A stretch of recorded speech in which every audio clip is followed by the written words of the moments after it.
Remember, and we sometimes forget, Republicans are the party of Abraham Lincoln.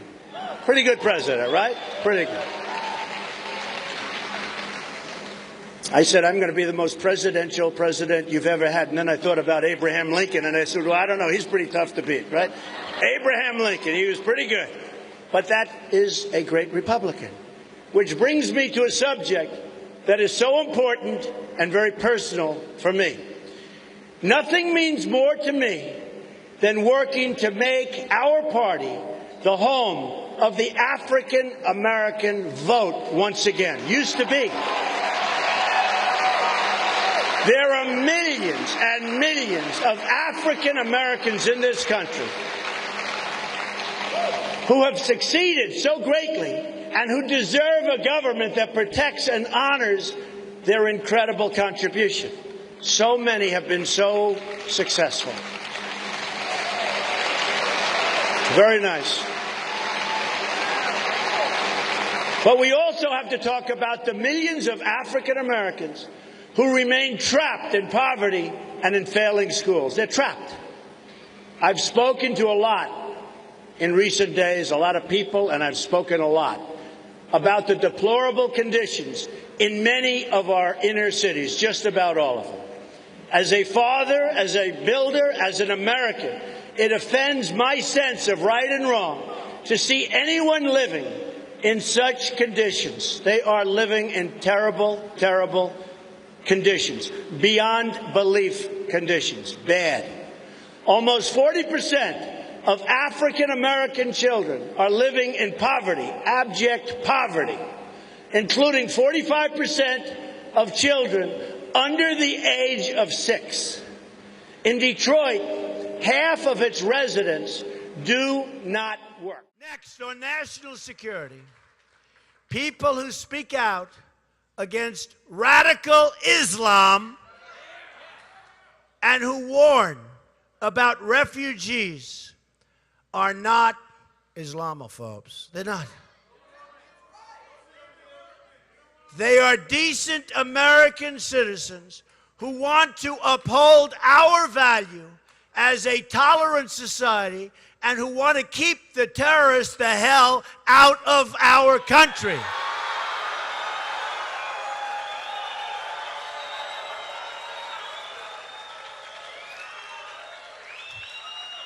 If the choice is between saving lives or appeasing politically correct censors in Washington, D.C., that is the easiest choice you and I will ever have to make. We will always choose saving American lives. I also want to take a moment to thank the bikers. We have bikers in the audience, so they're all over. Bikers, they call them bikers for Trump. I love the bikers. And they've been so good to me throughout this campaign, so I just want to thank all of the bikers. I really appreciate it. Terrific to be back in New Hampshire. Really a very special place to me because this is where I won my first primary, my first victory. Who knows? If I didn't win here, who knows where I'd be? Maybe I'd be building buildings or something, but who knows? But I want to just thank everybody. It's an honor. And I made you a promise. I made the people of New Hampshire a promise because you've heard me talking about it, and I talk about you all the time. I said that we are going to stop the epidemic of drugs pouring across our southern border. Heroin in particular, where you have a massive problem. We will stop it, and then we will work hard to get all of those people that are hooked. We'll get them off it one way or the other. We're going to work very hard. I made you that promise. You watch. I fulfill my promises. As I've said many times in recent days, it's hard to tell where the Clinton Foundation ends and where the State Department begins. That's what's happened. It's really what's happened. Sad. The Clinton corruption scandals have been really there for a long time, and it's been sad, sad, sad for America. the illegal server, the foreign hacking, the deleted 33. How many? 33,000. The deleted emails, 33,000. The secret schedules, the lying to Congress. It's all just too much. We're going to have a great victory on November 8th, I can tell you. 58% of African American youth are not working. More than 2,700 people have been shot in Chicago this year alone.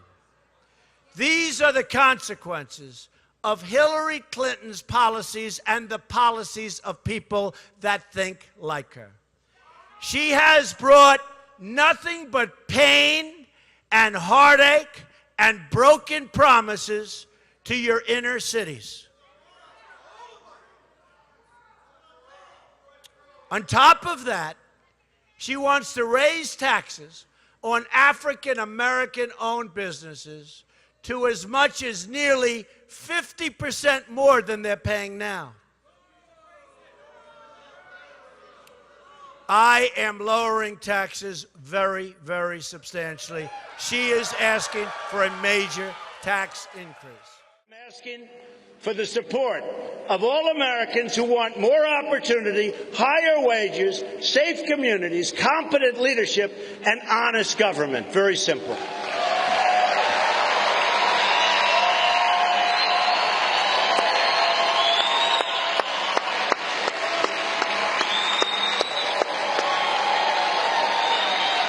Thank you.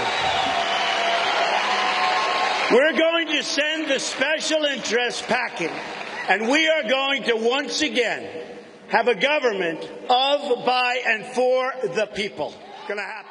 It's a movement, folks, like they've never seen before. And going to accuse decent Americans who support this campaign, your campaign, of being racists, which we're not. It's the oldest play in the Democratic playbook. When Democratic policies fail, they are left with only this one tired argument. You're racist, you're racist, you're racist. They keep saying it, you're racist. It's a tired, disgusting argument. And it's so totally predictable. They're failing so badly. It's the last refuge of the discredited Democrat politician. They keep going back to the same well. But you know what? The people are becoming very smart. They've heard it too many times before. The well is dry. The well is dry. This is a campaign about big ideas designed to help everyday people, everyone. It's going to help everyone. These are the people who work hard but who don't have a voice. Their voice has been taken away. It's also a campaign about restoring honesty and accountability to government. And you see what a mess we're in today. Hillary Clinton doesn't want to talk about any of this. She can't defend her record. She's got a horrible record. And as Bernie Sanders said, she's got very, very bad judgment. She really does. All you have to do is look at what she's done. She doesn't have one single proposal that hasn't been tried and failed. She doesn't have one idea that does anything but destroy jobs for African Americans and Hispanic Americans and all Americans in our country. It's going to be a disaster. Her trade deals were a disaster. This will be catastrophic for our country. So what does she do when she can't defend her record? That's right. She lies. He said it. She lies. And she smears. And she paints decent Americans, you, as racists. She bullies voters who only want a better future and tries to intimidate them out of voting for a change. I'm for change. She doesn't want change. At the center of our change, and this is a change agenda, is also a plan to fix our rigged economy. It's rigged. The government just revised the growth numbers. You probably saw yesterday, it was a big story. We had horrible growth numbers. They were announced last month. They made a mistake. They just announced that the number that was announced that was so bad was too high, and it had to be readjusted downward, down to 1.1%.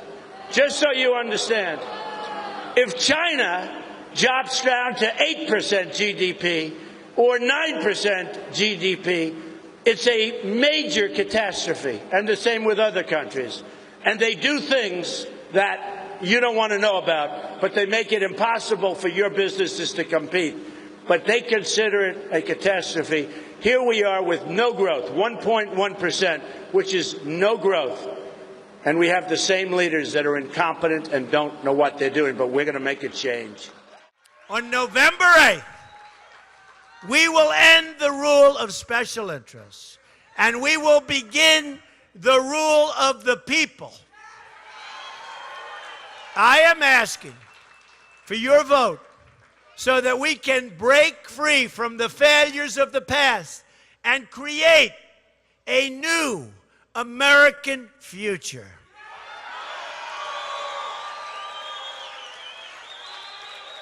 I am asking for your vote so that we can achieve amazing things for the American people. We can be greater than ever before. I am telling you, we can be greater than ever before. And African American citizens and Latino citizens will have the time of their life because we are going to create jobs like you've never seen. Family farms are the backbone of this country. Remember that. And I know what's happening to you. We are going to end the EPA intrusion into your family homes and into your family farms for no reason. What they're doing to you is a disgrace. We're going to get rid of a lot of those regulations that don't mean anything except cost you a lot of money and a lot of time, and in many cases you lose your farms over the regulations. We are going to reduce taxes from 35% to 15%, and the